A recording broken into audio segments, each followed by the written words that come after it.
Boa noite a todos. O vídeo física de hoje, o palestrante será o professor Gestor Carticha, professor de Departamento de Física Aplicada, Física Geral, mais o professor Gestor Carticha, ele é teoria da informação e ele é formado, fez doutorado no Caltech e já está há bastante tempo aqui. Muitos de vocês já conhecem. Então, prazer ter o professor. Boa noite, obrigado. Dá para escutar?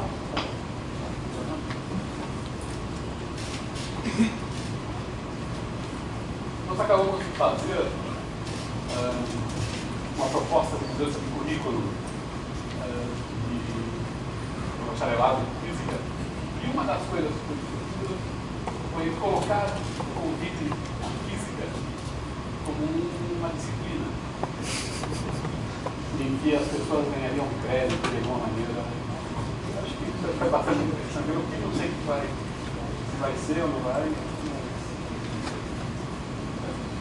Eu sempre tenho um prazer muito grande em vir aqui falar no convite e, tipicamente, o convite eu preparo durante semanas e semanas e acabo preparando 2 horas e sempre fico com a impressão de que eu preparei demais e que não deu tempo. E, então, como eu tenho que fazer essa coisa no currículo, eu estou bem curtinho e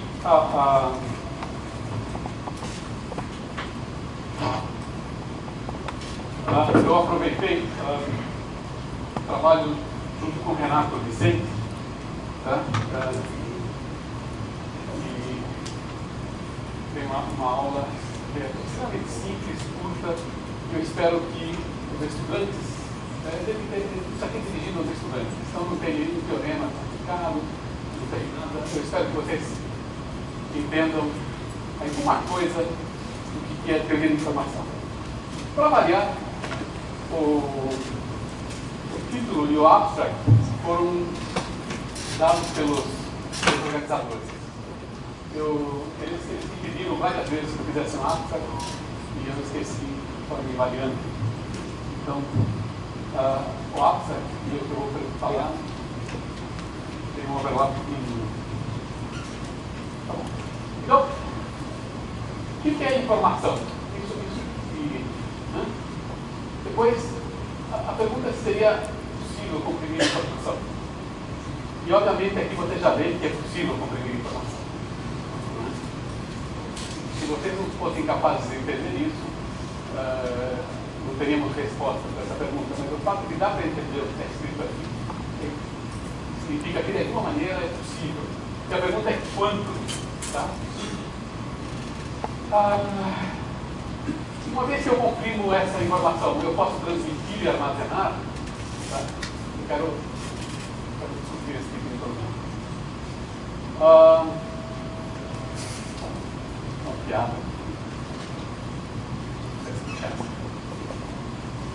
60 anos atrás, então, Shannon estava trabalhando.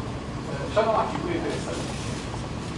Eu não vou falar sobre a biografia deles, é muito mais fácil entrar na Wikipedia, procurar Shannon, vocês vão encontrar relatos da vida dele. Ele morreu em 2001, nasceu em 2016, tá? E morreu de uma maneira meio triste, ele morreu com Alzheimer. Tá? Então, os últimos anos da vida dele foram bastante complicados, pelo menos para a família dele.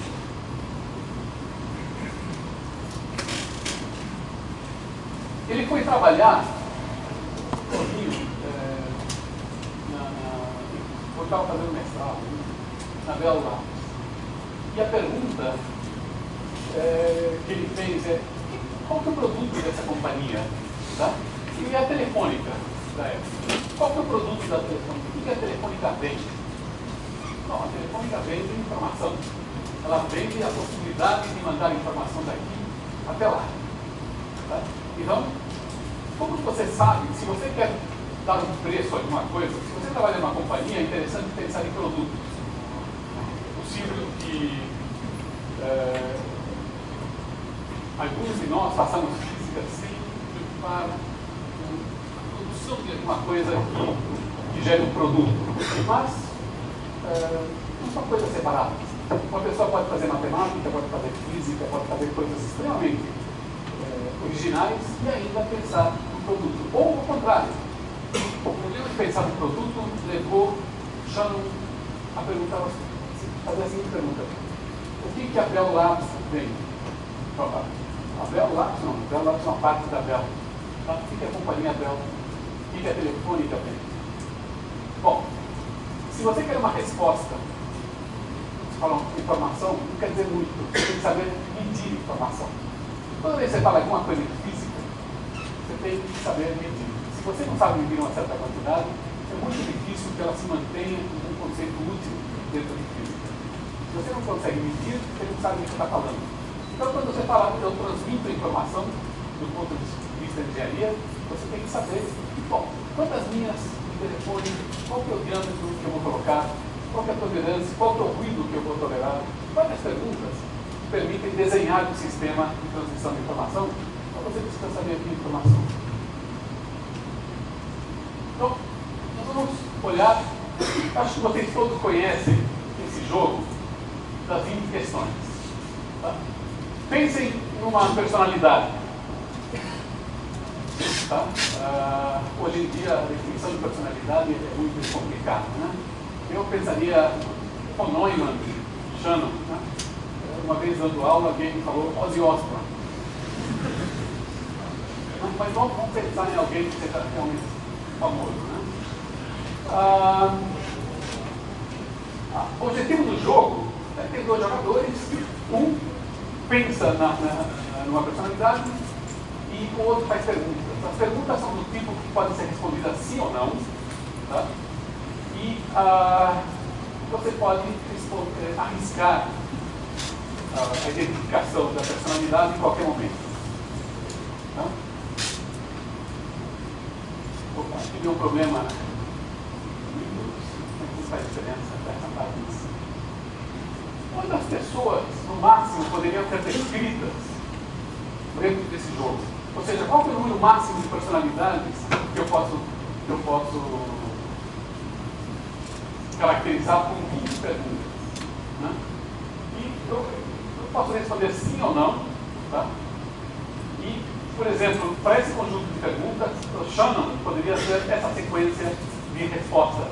Sim, não, etc. Tá? Então aqui eu tenho uma sequência de respostas, tá? O total de pessoas é 2 elevado ao número de cada pergunta e dá uma duplicação do número de pessoas. Tá? Ou, ao contrário, eu posso pensar que cada pergunta do tipo, é um cientista? Sim. Bom, isso deve carregar bastante informação, porque poucas personalidades são cientistas. Né? É anterior ao século XX? Não. Tá? A melhor estratégia para fazer, imagine que nós vamos jogar o jogo das perguntas e eu começasse assim, ó, essa pessoa tem 1,73 m de altura? Bom, a pergunta é não. Outra probabilidade que alguém tem 1,73 m de altura pequena. Então, se você me diz que tipicamente essa pergunta vai ter uma resposta não, e eu perdi essa pergunta, eu não ganhei nada fazendo essa pergunta. Então, a melhor estratégia consistiria em, a cada passo, usar uma pergunta que divide o conjunto de possibilidades em 2 partes iguais. Seria o maior ganho de informação, embora um ganho de informação sem saber o que é informação, tá? Pelo menos é eliminação de candidatos. Eu dividi o maior número de candidatos. Tá? Em média. Certo? Então, vamos ver.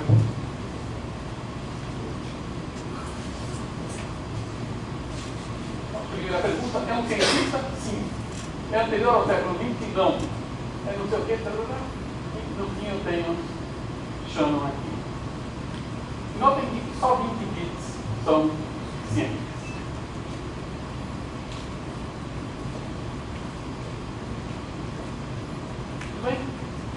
jogo acho que vocês conhecem. O conjunto de n elementos, que pode ser dividido em duas partes iguais n vezes, é simplesmente a exponencial de 2 elevado a n. Então, o número máximo de bits que eu preciso para descrever esse conjunto, número máximo de bits é o número máximo de perguntas. Cada pergunta sim ou não, é um bit. Então, o número máximo de bits necessários para a descrição desse conjunto de n pessoas é o logaritmo de 2 na base n. Aqui vocês veem, pela primeira vez, a aparição de função logaritmo. Tá? Imagina que a maior parte de vocês são estudantes da física, engenharia, coisa assim. Eu acho que eu não vou precisar explicar o que é logaritmo.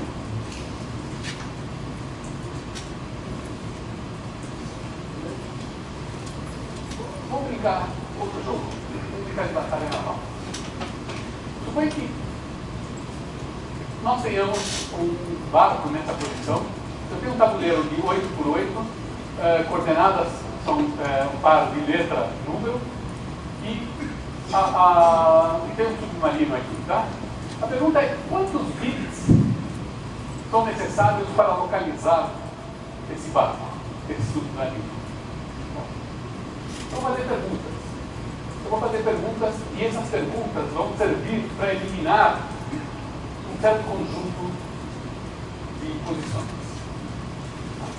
Eu quero saber quantas perguntas eu tenho que fazer para descobrir onde está esse submarino. Notem, eu tenho 64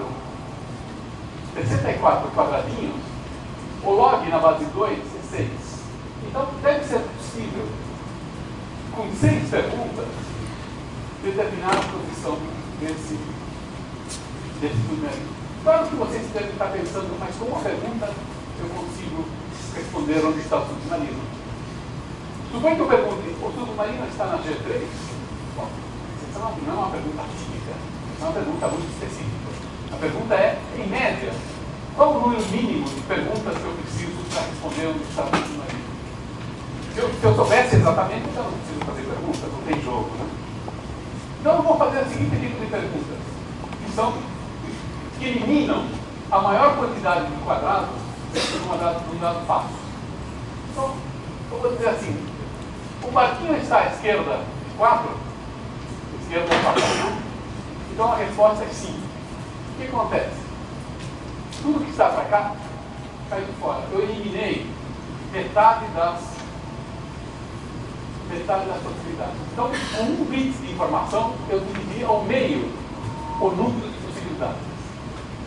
Ele está abaixo de D, divido, então o que sobrou? Sobrou esse retângulo aqui. Aí eu pergunto, está abaixo de D? Sim, está abaixo de D. Então ele está aqui e aqui, nesse quadrado aqui. Então eu dividi, agora é um quarto das possibilidades. Ele está à esquerda de 2? Não, ele está à direita. Então não. Ele está abaixo de F? Sim. Tá? Então o que sobrou? Sei lá o que sobrou. Está à esquerda de 2? Não, sobrou alguma coisa aqui e eu pergunto, está em 3? Sim. Está em H? Não. Então está em 3G.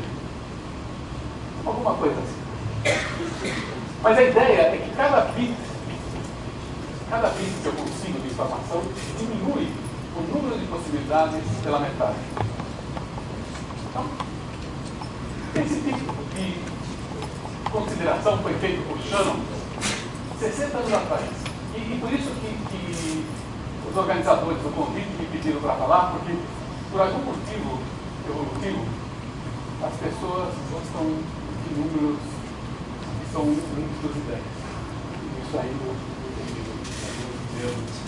tá? Então, já que em 48, 2008, já 60, acho que Shannon teria gostado de esperar mais 4 anos, né?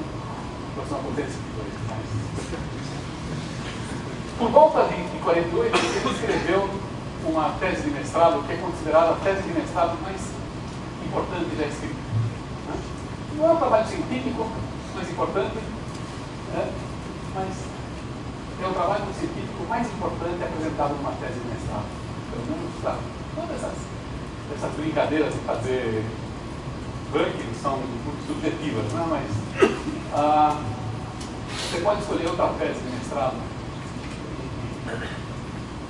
Dificilmente você vai encontrar uma que é mais importante do que a tese dele. A tese dele é sobre como descrever com lógica circuitos digitais. Tá? E foi o primeiro passo quando ele começou a pensar em teoria de informação. Bom, vamos voltar ao problema da narração. Qual é a probabilidade de encontrar ao acaso um submarino na primeira tentativa? Bom, suponha que eu tenha 64 quadradinhos, eu vou escolher um ao acaso. Eu vou escolher um e eu não tenho motivo nenhum para supor que um é preferível ao outro. Então, do ponto de vista do que eu sei, todos os quadradinhos são possíveis e não existe preferência sobre nenhum deles. Laplace, já 200 e poucos anos atrás, falou que seria razoável, desde Laplace nós já sabemos pensar sobre esse tipo de coisa, por simetria, o que seria razoável é dar uma probabilidade uniforme para cada quadradinho. Tá? Eu tenho uma moeda dentro do meu bolso, ela cara ou coroa para cima. Do ponto de vista de vocês, vocês não sabem, então a moeda com simetria pode estar para baixo, para cima, a cara e metade para cada das duas possibilidades. Como eu tenho 64 quadradinhos, a probabilidade é 1 sobre 64. Tá? Suponho que eu faço a pergunta: o submarino está na posição G3? A resposta é sim. Quanta informação eu ganhei? Bom, eu precisava 6 bits de informação. Então aqui, ó, eu ganhei 6 bits de informação. Foi equivalente a 6 perguntas. Tá? Então, obviamente eu disse sorte, mas eu ganhei muita informação com uma pergunta só. Então, isso aqui, qual que é o conteúdo de informação que eu ganhei fazendo essa pergunta? Bom, se a pergunta era muito pouco provável, eu ganhei muita informação. Se o evento de que o barquinho estivesse na posição G3 é muito pouco provável, 1 sobre 64 é pequeno, então eu ganhei muita informação. Então é razoável tentar dizer que a informação que eu ganhei tem a ver com menos o logaritmo de 2, menos o logaritmo na base 2 de t. Tá? Se eu coloco 1 sobre 64 aqui, eu tenho 6 bits. Então a informação que eu ganhei é 6 bits. Essa é a motivação de colocar o logaritmo. Tá? Eu preciso de 6 perguntas para localizar o meu barquinho. Se eu mato na primeira, eu ganhei 6 bits. Só com uma pergunta, eu ganhei uma informação equivalente ao log da probabilidade de 1 sobre a probabilidade. 6 bits. Tá? É muito difícil que eu acerte na primeira. E talvez muito mais razoável eu esperar que eu erre na primeira tentativa. Tá? Eu falo para vocês, T4. Bom, está errado. Eu fiz uma pergunta. O barquinho está em T4? Eu errei. Tá? Quanta informação eu teria ganho se o barquinho não está na posição que eu pergunto? Tá? Ou seja, se eu erro na primeira tentativa, quanta informação eu ganho nesse caso? Bom, a probabilidade de que não esteja, a probabilidade de estar em 1 sobre 64, a probabilidade de que não esteja é 1 menos 1 sobre 64. Então, a probabilidade é 63 sobre 64. Tá? Para aqueles de vocês que querem saber o número, isso daqui é H, é 0,0227 bits. É importante esse número? Bom, é um exemplo que nós vamos pensar. É interessante olhar os números. O que eu posso dizer de 0,02? Porque é muito menor que 6. Se eu perguntar, ele está em G3, acertei, ganhei 6 bits. Se eu perguntar, ele está em D4, errei. Eu ganhei só um pouquinho de informação. Tá? Suponho que eu faça de novo outra pergunta. Tá? Agora, suponho que eu diga, ele está aqui. Né? Qual que é a probabilidade de que não esteja? Bom, a probabilidade de que não esteja é 62 sobre 63. Quanta informação eu ganhei com essa segunda pergunta? Eu ganhei 0,023. O 0,23 aqui com o 0,022 da pergunta anterior me dá 0,45. Eu estou indo um pouquinho, tá? Eu tenho essa informação. Onde que eu vou chegar? Espera um pouquinho. Agora, suponha que eu pergunto um monte de vezes. Está errado, está errado, está errado, está errado. Quanto que eu ganho em cada... Aqui não tem dois vídeos. Quanto que eu ganho de informação? Bom, na primeira pergunta eu ganhei menos log da probabilidade. Na segunda, ganhei menos log da probabilidade. Na terceira, menos log da probabilidade. Suponha que eu vá até... Eu faça 32 perguntas e todas sejam negativas. No sentido, não para todas elas. Quanto que eu ganho? É a soma dessas informações. Tá? É a soma da probabilidade da primeira, da segunda, da terceira, etc., até da 32. Se vocês olharem esses logs, tá?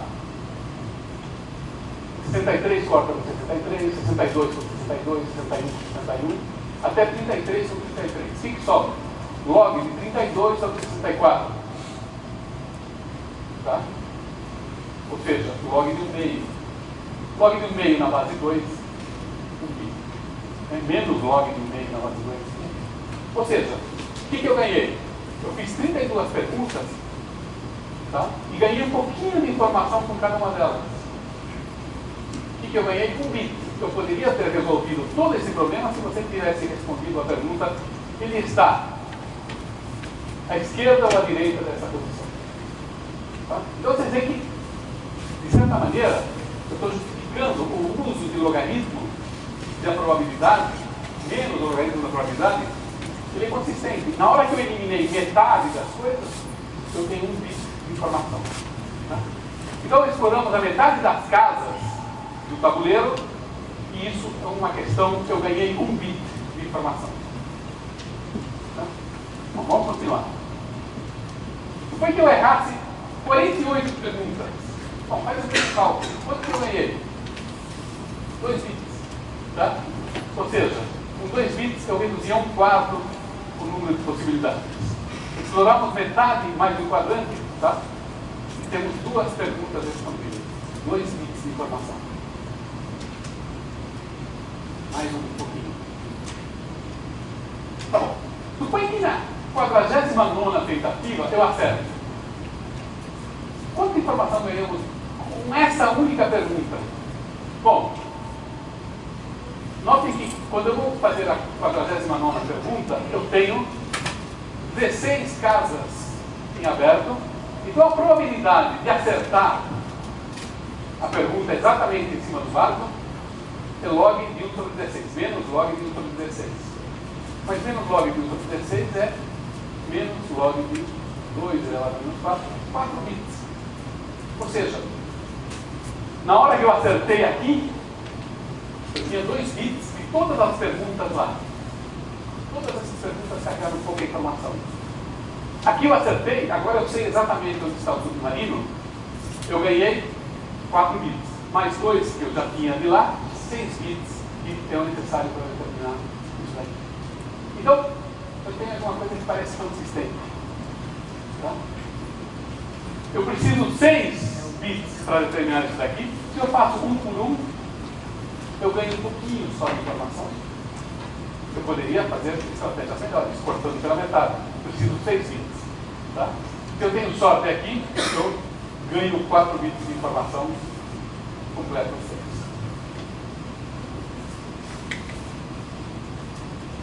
Bom, mas existe uma probabilidade, então, de acertar e ganhar uma certa informação quando eu acerto. Isso ocorre com probabilidade P. Existe uma probabilidade, 1 menos P, de ganhar uma informação pequena, menos log de 1 menos P. Então a probabilidade de erro, a probabilidade de acerto, tá? A probabilidade de acerto é P, a probabilidade de erro é 1 menos P. Então, na primeira pergunta, quando eu começo a jogar o jogo e eu faço uma pergunta aqui, eu vou ter um ganho de energia média, tá? mediado pelo peso, né? Esse é o ganho isso aqui é o ganho de entropia que acertar, é o ganho de entropia, perdão, o ganho de informação que acertar, o ganho de informação que eu perder, que eu errar, mediado pela probabilidade. Então, eu tenho aqui a informação média na primeira pergunta. Isso daqui tem a cara de uma entropia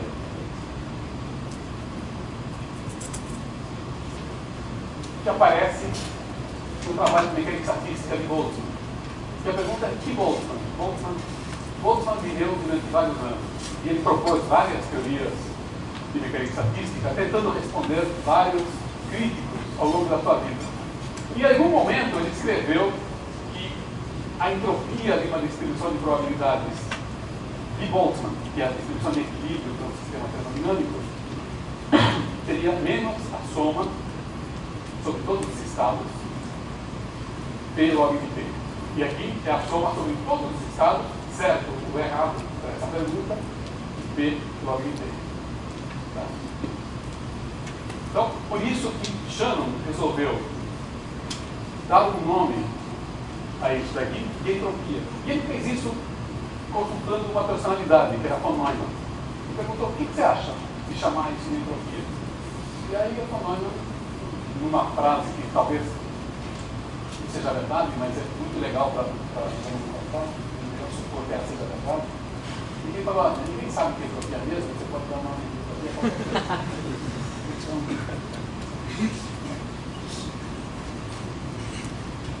Essa entropia de Shannon.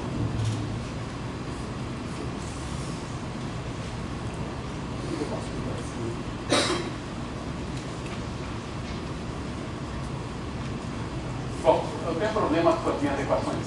Existe um problema de canal de transmissão de informação.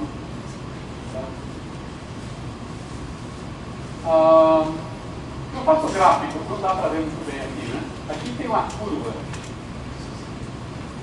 que faz assim, tá? É uma função convexa aqui. Tem um eixo aqui, a probabilidade. Aqui a entropia para uma variável aleatória pode ser respondida sim ou não. E como função de P, ela tem essa cara. Log de menos log de P, isso daqui, simplesmente tem essa cara. Então eu ganho pouca informação.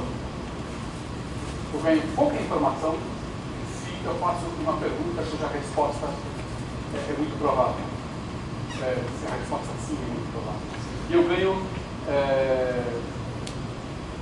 a resposta aqui, no caso, a resposta seria a pergunta, eu escolho um quadradinho e pergunto se o submarino está lá. Tenho pouca informação. Tá? Mas com probabilidade pequena, eu vou ganhar muita informação. Então, esse é o gráfico de informação. E esse é o gráfico da entropia, que tem o máximo no ponto de máximo ignorância. Tá? Por que esse ponto aqui é de máxima ignorância? Porque isso aqui, quando tem dois só, né? Isso aqui é uma pergunta sobre um quadradinho e eu estou ganhando a maior quantidade média de informação.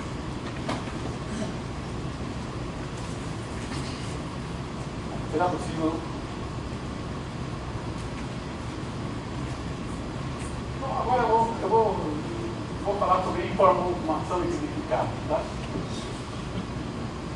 Se você pega português, um texto em português, e você faz um histograma, aqui tem as letras, e aqui tem a frequência, esses números, essas alturas desse gráfico são proporcionais à frequência e uso das diferentes letras.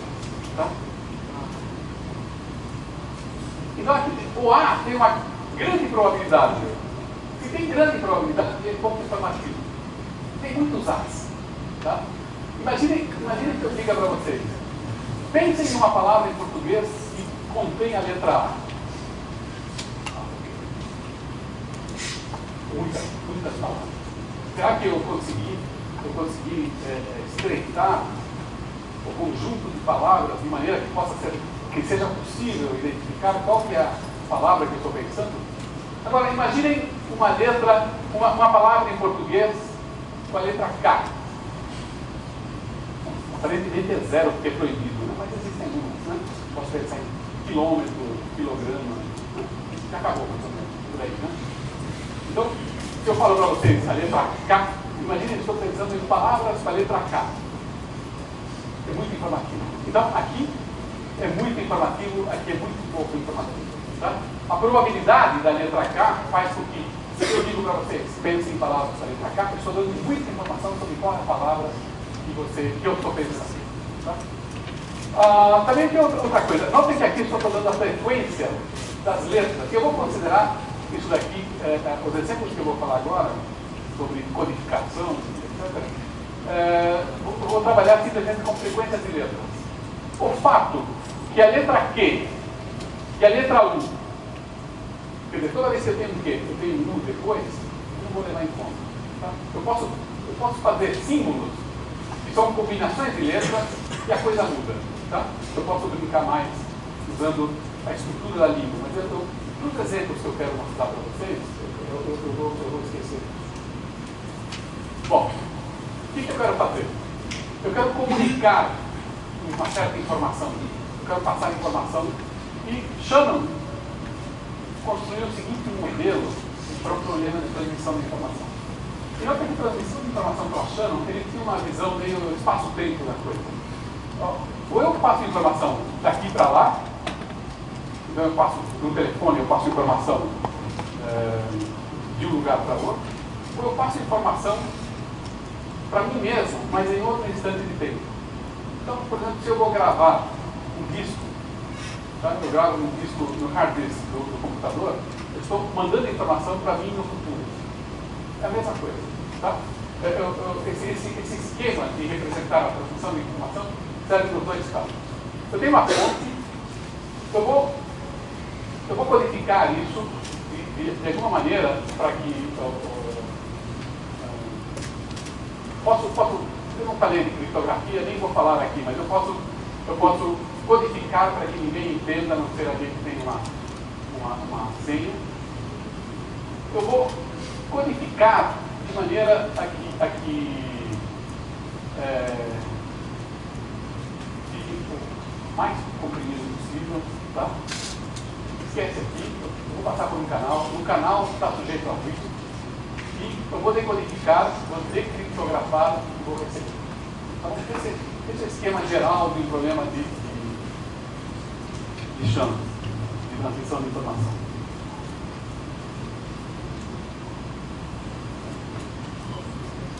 Shannon, uma das coisas importantes que ele fez foi o teorema de codificação da fonte. Eu vou explicar mais ou menos o que é isso. Aqui eu tenho um texto que esse aqui é o prólogo de Brás Cubas, Memórias Póstumas de Brás Cubas. Tá? Nesse texto, nós podemos tirar a frequência de letras da língua portuguesa falada por Machado de Assis. Talvez não seja muito útil, porque mais ninguém fala a língua de Machado de Assis. Tá bom? Pelo menos não eu. Existe alguma sistematicidade entre a língua de Machado de Assis e a nossa hoje? Algumas coisas são parecidas, mas não são iguais. Então isso é o problema. E eu posso pensar sobre isso, mas não hoje. A pergunta é: quantos bits são necessários para especificar um texto em português sem acentos, sem distinção de maiúscula e minúscula, sem pontuação? Eu tenho 26 caracteres no léxico português, 27 se eu colocar K, então um pouquinho menos que 32, portanto um pouquinho menos que 5. Certo? Eu posso, com 5 bits, eu posso codificar uma letra. Por exemplo, a letra A, tá? Tem 5 bits e todos os zeros. A letra B, 5 bits, o primeiro é 1. A letra B é 2. Então, esse aqui é o número 0, o número 1, o número 2, o número 3, etc. Até o número 26, ou o número 27. Você coloca K, o número 28, você coloca o espaço, etc. Então, com 5 bits é suficiente. E eu posso codificar Brás Cubas mandando uma sequência de zeros e 1 0 e 1, tá? E eu tenho um certo número de caracteres em Brás Cubas, que é da ordem de 115 mil. Isso aqui é vezes 5, dá um pouquinho mais de meio mega de bits, tá? Não é muito, pequeno, tá? Então esse número de bits. Será que eu consigo compactificar? Será que eu consigo zipar um arquivo com Brás Cubas? Tá? Você pega Brás Cubas, então você tem, por exemplo, símbolo. Eu preciso encontrar 26 símbolos. Associados a eles tem 26 probabilidades. Aqui são as probabilidades. Tá? A pergunta que eu faço é: como eu escolho esses símbolos de maneira a que a informação que eu mando, medida em bits, seja menor? Essa pergunta é interessante para fazer. Eu vou sempre considerar uma mensagem longa com esses símbolos emitidos com uma distribuição de probabilidades conhecida. O teorema de Shannon, tá, é que existe um conjunto de símbolos, cada um com um certo número de bits, que permite codificar a mensagem com um número médio de bits que esteja a entropia da fonte. Ou seja, existe um limite inferior para o tamanho de uma mensagem. E o limite inferior é a entropia. Tá? Onde eu somo sobre todos os símbolos que eu tenho. Isso aí. Eu posso vencer isso daqui? Eu posso. Eu posso fazer símbolos agora que sejam, por exemplo, eu falei da letra Q e U. Eu posso inventar outro símbolo, QU, e eu posso ganhar um pouquinho mais de. Eu não preciso mandar o U quando vem depois do Q, por exemplo. Posso fazer coisas que. Mas aí eu preciso saber a estrutura da língua. Então, a entropia, se você calcula aquela tabela que eu dei, e aquela tabela foi calculada de Brás Cubas, pode ser que Paulo Coelho seja diferente.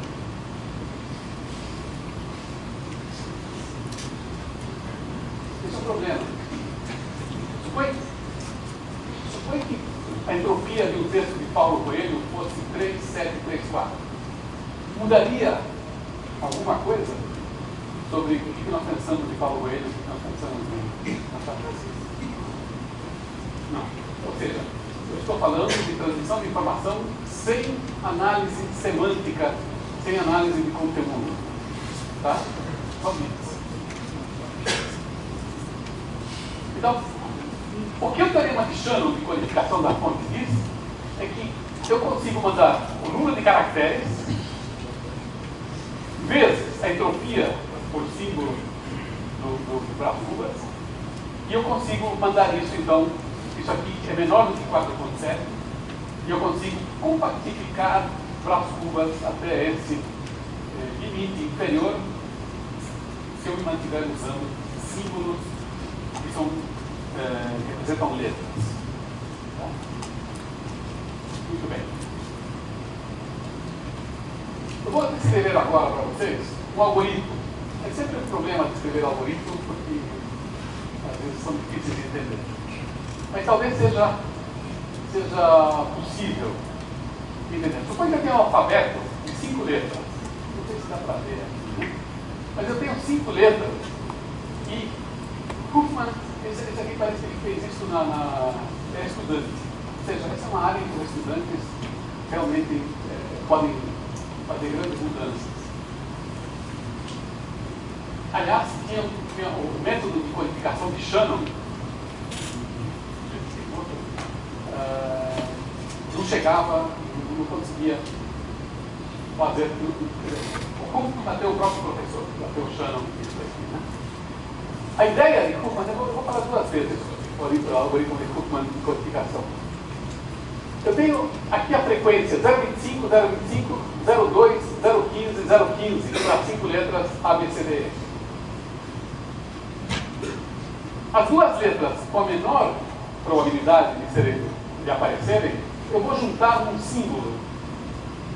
B tem probabilidade de 0,15, C probabilidade de 0,15, eu vou juntar isso aqui num símbolo, eu vou atribuir 1 e 0 a letra C e D, e eu vou juntar, é como se eu estivesse juntando 2 graus de liberdade isso daqui, num grau de liberdade só. Tá? E eu vou construir uma letra CD, e esse objeto CD tem probabilidade 0,3. Tá? Depois eu pego, eu tenho agora 4 símbolos só. Eu tenho A, B, C e esse objeto composto D. Agora eu pego as duas que têm a menor probabilidade, que seriam 0,2 e 0,25. E agora eu atribuo um bit 1 e um bit 0 a essas duas coisas e crio um objeto junto. E assim eu vou. Tá bom, eu sei que vocês não entenderam. Então, já que vocês não entenderam, eu vou passar para frente. O que eu vou fazer? Agora, esse aqui é o algoritmo de Huffman. Eu vou falar várias vezes, para ver se vocês pegam a ideia. Esse aqui é texto em inglês. Eu tenho espaço, eu tenho as letras em inglês, e eu vou formar uma árvore. Essa árvore vai começar com KX aqui. Se eu olho para X, tem uma probabilidade, então vamos multiplicar as probabilidades todas por 10.000. Então aparecem com 4 casas. Então vamos falar, aqui tem uma probabilidade X, que é da ordem de 0,07. Tá? Ah não, JZ, perdão. JZ, quando estão aqui falando. Z é 0,07. Então, vezes 10.000, 7. E J, 0,008. Então, vezes 10.000. Essas são as que têm a menor probabilidade possível. Então, eu vou juntar as duas. E eu vou adicionar um 1 para J e um 0 para Z. Tá? Não sei se dá para ver melhor aqui. Aqui, 6. Tá? Eu multipliquei as probabilidades por 10.000. Eu pergunto quais são os 2 objetos que têm menor probabilidade? Z e J. Bom, 0, 0. Eu vou adicionar 3 bits. Tá? 4, 7. Eu vou mandar 7 bits querendo transmitir 4.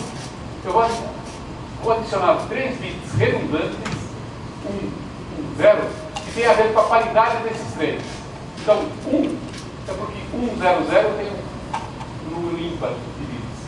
Aqui eu tenho 1, 0, 0, eu tenho um número ímpar de bits. E aqui eu tenho 0, 0, 0, eu tenho um número par. Tá? Então, eu mando esses 7.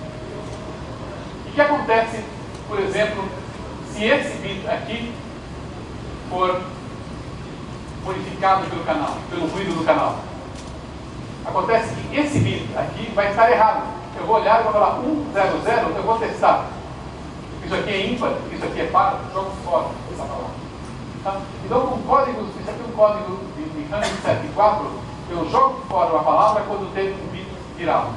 Por exemplo, se o bit de paridade está errado, tá? O bit redundante de paridade é modificado pelo canal, então 1, 0, 0, o bit virou 0, eu tenho um problema e eu jogo fora essa palavra.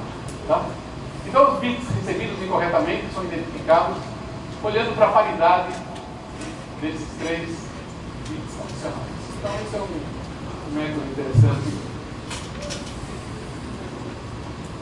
Por exemplo, eu tenho 4 bits. A minha mensagem é 1000, eu coloco mais 3 bits, bit 5, 6 e 7, com as paridades como estão aqui.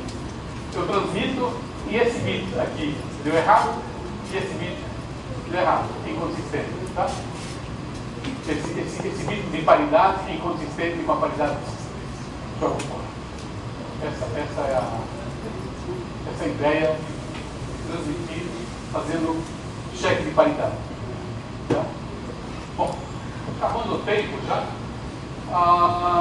Outra maneira de descrever a capacidade do canal tem a ver com a relação, a potência que você manda e a quantidade de ruído que é adicionado. Tá?